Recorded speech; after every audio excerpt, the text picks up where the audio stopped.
Alright, so for our final video for solutions, we're going to look at another unit of concentration known as percent by mass. So percent by mass is utilizing the idea of a percentage, which is part over whole times 100, and we're going to use mass to create that ratio.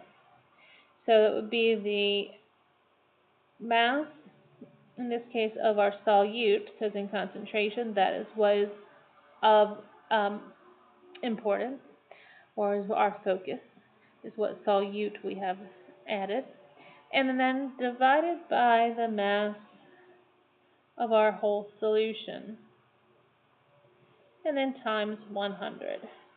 That is our percentage by mass. A reminder that our solutions have two components. There's the solute and the solvent. That's going to come in handy in these problems because the mass of the solution are these two added together. Alright, so let's look at example 1. A solution is made by dissolving 25 grams of aluminum chloride in 140 grams of water. Right? So typically water is our solvent. Right? Solvents are usually the largest portion of the solution, and the solute is generally the smallest. Alright, this says what is the mass percent of aluminum chloride, and so here they're telling us what our solute is.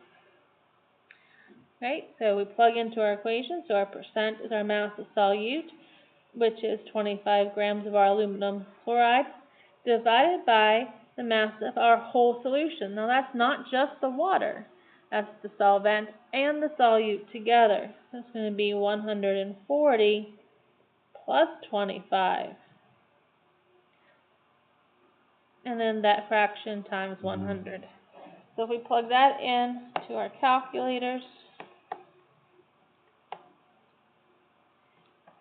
multiply by 100, we get 15.15%. Now we do need to look at our significant figures.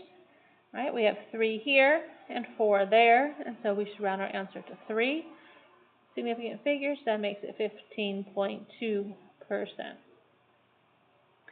Alright, let's look at example 2. This time we're given our percentage, 9.3% of sugar. What mass of sugar is in 326 grams of solution? Now remember, solution is our solute and our solvent together. So if our solution is 9.3%, right, and that's going to be equal to our mass of sugar, which is our solute. Right, this is saying that that's our solute, right, which we don't know, so we'll call that X, over 326 grams of solution. Right, and that mass of solutions in our bottom part of our fraction. So then how do we find the mass? Well, we just multiply. Right? This is also like saying what is 9.3% of 326. Right? So when we cross multiply, then, sorry I forgot, times 100. Right? We need to divide by 100 first, and then we can cross multiply.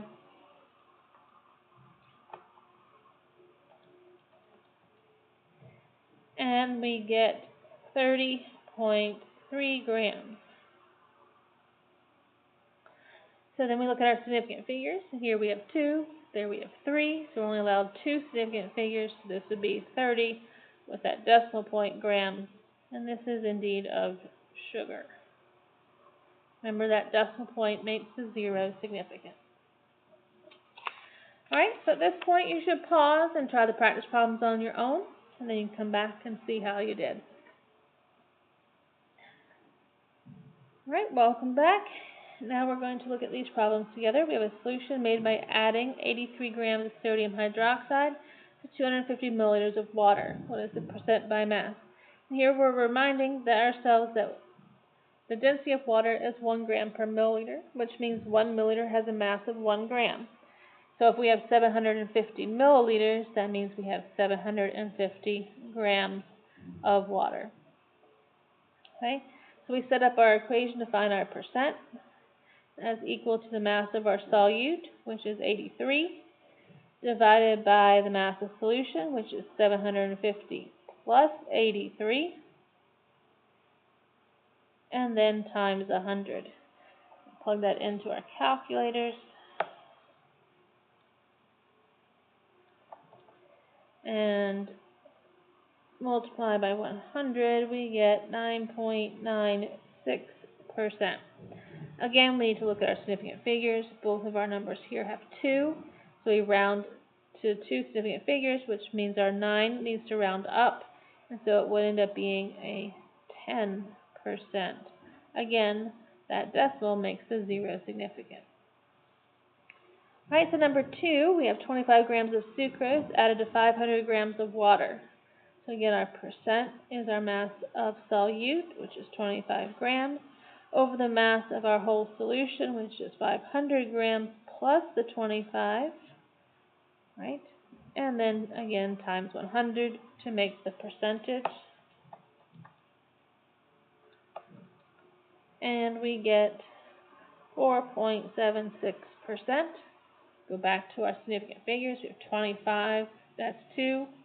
500, that's 1. So we round this to one significant figure, and that makes it 5%. Our final problem, how many grams of solute are in 450 gram solution? That's 15% by mass lithium sulfate. So we know our percent is 15. That's equal to the mass of our solute, which we do not know, so that's X. The mass of our solution is 450 grams, and then that would be times 100. So again, we would first need to divide by 100, and then we can cross multiply. And we get that X is equal to 67.5 grams. Now we look for our significant figures. Here we have 4. Here we have 2. So we round to 2 significant figures. It makes it 68 grams of our lithium sulfate. And that is percent by mass.